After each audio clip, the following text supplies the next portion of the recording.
आज महाविकास आघाडीने हा निर्णय घेतला की आजच्या दिवसासाठी आम्ही जी आमदारांची शपथ असते ती घेतलेली नाहीये, निषेध म्हणून. कारण एकंदर आपण पाहतोय राज्यात जे वातावरण असायला पाहिजे होतं, एखादं सरकार जेव्हा एवढ्या बहुमताने निवडून येतं तेव्हा वातावरण उत्साहाचं असतं, जल्लोष असतो, साजरं करत असतात सगळे. पण कुठेही जल्लोष दिसत नाही, कुठेही कोणी साजरं करत नाहीये. आणि मनात हाच प्रश्न पडतो जो आम्ही आधी पण विचारलेला होता की हे जे मॅन्डेट आहे हे जनतेने दिलेलं मॅन्डेट आहे की निवडणूक आयोगाने दिलेलं मॅन्डेट आहे, ईव्हीएमने दिलेलं मॅन्डेट आहे.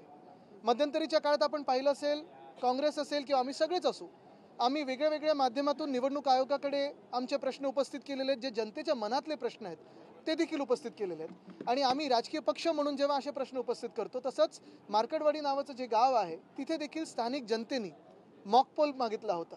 मॉक पोलची पूर्ण तयारी झाली होती आणि हे सगळं निवडणुकीनंतर होतं. म्हणजे निकाल आले होते, तिकडे आपण पाहिलं असेल जिंकलेले जे उमेदवार आहेत, जे आमदार झालेले आहेत, त्यांनी देखील तिथे पाठिंबा दिला होता. कारण हा मॉक पोल जनतेच्या मनात देखील जो शंका आहेत ते उत्तर देणारं होतं. साधारणपणे बॅलेट पेपरवर किती कोण जिंकू शकतं आणि त्याच विरोधात ईव्हीएमवर कसं कोण जिंकू शकतं हे आम्ही अनेकदा दाखवलेलं आहे. मध्यंतरीच्या काळात आम्ही जे पोस्टल बॅलेट ह्याची मतं आणि ईव्हीएमची मतं ह्याच्यातली तफावत देखील दाखवली. पण काल परवाकडे आपण पाहिलं की नुसतं कर्फ्यूच नाही त्या गावामध्ये, तर कर्फ्यूच्याही पुढे जाऊन काल रात्री मला वाटतं काही अटका देखील सुरू झालेल्या आहेत.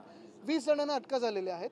आणि लोकशाही ज्या माध्यमातून आम्ही जिंकून आलो आहोत, बघा आम्ही सगळे जो आज निषेध करत आहोत, आम्ही काही हरलेले आमदार नाही आहोत, हरलेले उमेदवार नाही आहोत, आम्ही जिंकून आलो तरी देखील आमच्या मनात जी शंका ईव्हीएम बद्दल आहे, जी निवडणूक आयोगाबद्दल आहे, ही आज व्यक्त करत आहोत. आणि म्हणून आज आम्ही निषेध म्हणून शपथ घेत नाही आहोत.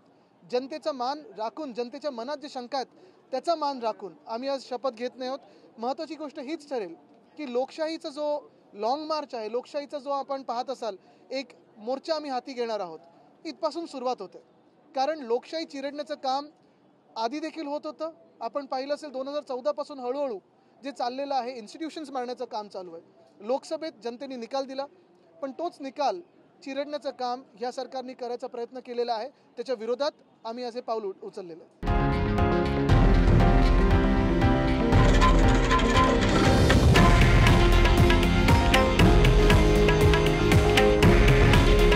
हे आहे देशातील नंबर 1 न्यूज नेटवर्क आणि आपण पाहत आहात TV9 मराठी. काळजी तुमची, हित महाराष्ट्राचं.